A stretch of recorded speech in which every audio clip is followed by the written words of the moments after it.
Bon, alors on va essayer maintenant de...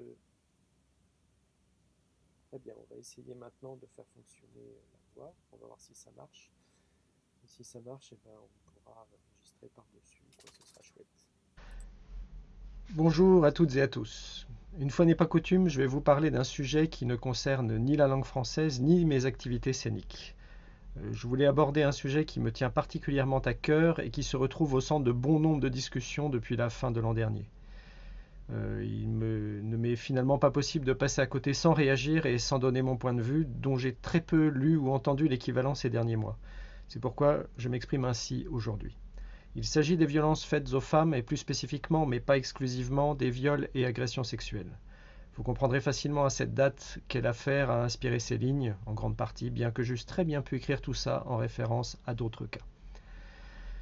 J'ai longtemps hésité avant d'écrire cet article et avant de le publier en vidéo également, parce que je cherchais l'angle d'attaque idéal pour faire passer mon point de vue, tout en me démarquant de la majorité des publications actuelles sur le sujet, qui se concentre exclusivement sur un nom, une personnalité, une carrière, qui pour le défendre, qui pour le démolir, alors que le problème, selon moi, est ailleurs. Le problème n'est pas un homme, ça ne peut pas être qu'un homme. Le problème n'est pas qui il est et ce qu'on doit faire de son nom, de ses honneurs, des œuvres où il apparaît ou des statuts qu'on lui a érigés selon l'homme en question, car la médiatisation des cas livre des noms ponctuellement qui concentrent exagérément toute l'attention du moment.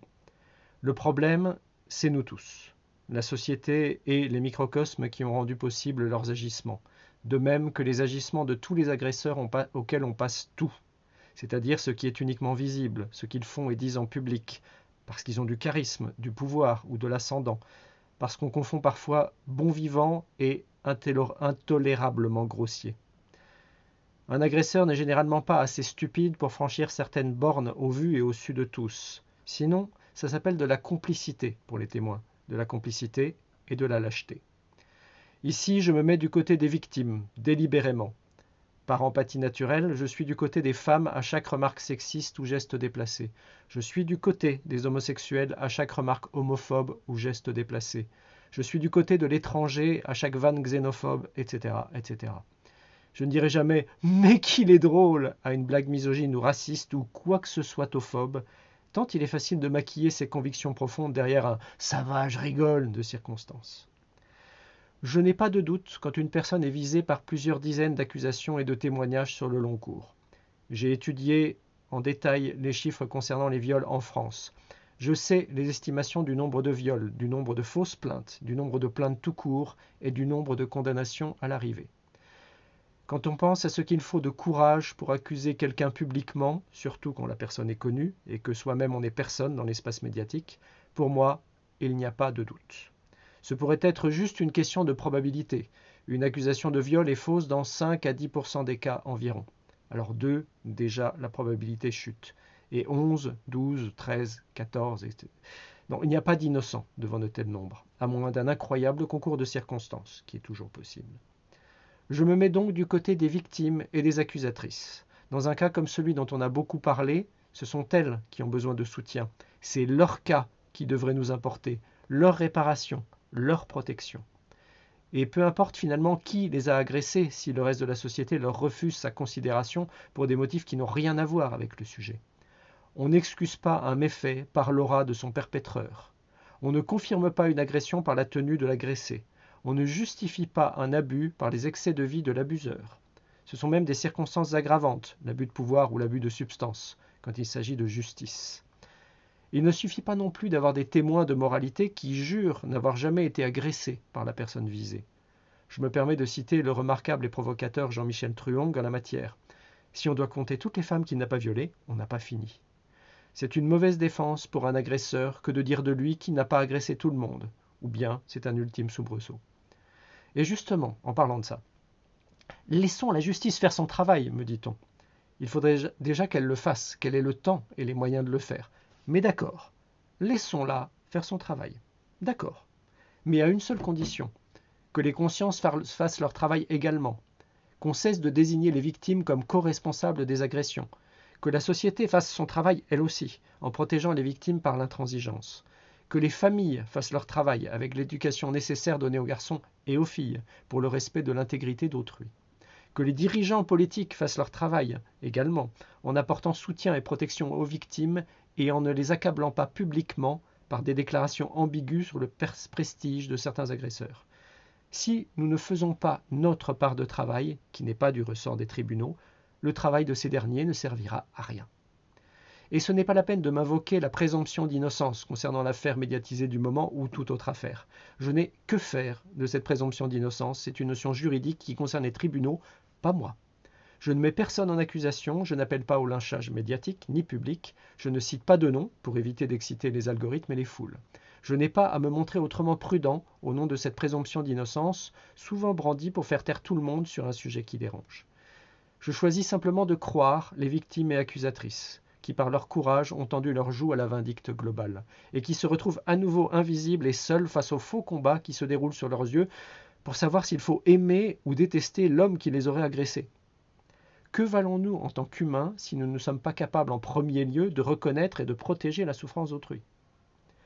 On me répondra que les agresseurs sont eux aussi des gens qui souffrent, et que c'est pour ça qu'ils se comportent de telle façon. Raison de plus pour ne pas les laisser faire, pour les confronter, les affronter, et les aider ainsi à sortir de leur souffrance personnelle qui ne doit pas passer par la souffrance d'autrui. Je dis ça parce que j'ai moi aussi beaucoup souffert autrefois et fait souffrir par contre-coup mon entourage, par mes attitudes, mes fuites ou mes mensonges. Je dis ça parce que j'ai moi-même été agressé il y a très longtemps et que je n'ai pas pu réagir ni en parler sur le moment. Je dis ça parce que je sais ce qu'est la pression sociale, la peur du jugement, la honte ou la mémoire traumatique, et que j'ai tout dépassé aujourd'hui, donc je comprends celles qui la vivent. Je dis ça parce que nombre de mes connaissances, en tout cas celles qui l'ont déjà exprimé, ont été agressées un jour dans leur vie, ou plusieurs fois, et qu'il n'y a presque jamais eu de conséquences pour leurs agresseurs. Je dis ça parce que, en l'absence de preuves et bien des années après les faits, ou s'il n'y a pas prescription, il est très rare que les plaintes aboutissent sur les condamnations, et que c'est aussi pour ça qu'il est aussi difficile de porter plainte. Alors c'est pas la peine de dire « elles n'avaient qu'à porter plainte sur le moment », car celles qui le font entrent dans un engrenage qui en définitive les frustrera la plupart du temps. Je dis ça parce qu'il n'est pas interdit de croire que les choses peuvent s'améliorer, si au moins les non-agresseurs pouvaient solidairement décider de dire non collectivement, de soutenir les victimes et de cesser d'avoir des attitudes d'esprit de corps ou des réflexions alimentant ce qu'on appelle communément la culture du viol. Nous sommes très loin du compte en la matière. On continue à empiler des lieux communs autour de notions de « faut-il séparer l'homme de l'artiste, du boulanger, du ministre ou de l'avocat ?» On continue à participer involontairement, en étant parfois maladroit sur l'air de « tu étais habillé comment ?» ou « mais tu savais qu'il ne fallait pas aller chez lui ?» ou d'autres phrases qui n'aident ni la victime à se sentir mieux, ni la société à mieux se comporter. Ceci est mon appel. Arrêtez de parler de l'individu polyaccusé du moment, parce qu'il y en a toujours un nouveau. Parlez du sujet dans sa globalité, étudiez les chiffres, interrogez vos mentalités et vos réactions. Regardez en face vos propres attitudes, soyez solidaires des victimes. Toute personne intelligente, c'est-à-dire quasiment tout le monde sur cette terre malgré ce qu'on dit de vous, toute personne intelligente doit pouvoir faire ça sans en appeler au lynchage médiatique d'une personne qui, effectivement, n'a pas encore été jugée au tribunal. Sinon, comme l'a dit justement, mais un peu tard, Jacques Weber, c'est un deuxième viol qui s'opère. Ce n'est pas un épiphénomène dont nous parlons, mais un fléau qui, selon des chiffres officiels, va toucher 300 000 femmes par an. Par an, bon sang. Rien qu'en France, pour ce qui concerne les violences conjugales, violences d'ex-conjoints, les viols et agressions sexuelles. Je vous mets un lien dans la description de la vidéo pour ces chiffres. Je ne peux pas m'y résoudre sans rien dire et je ne peux pas lire des tribunes de soutien inconditionnel aux agresseurs sans me demander ce qui les motive et comment y répondre.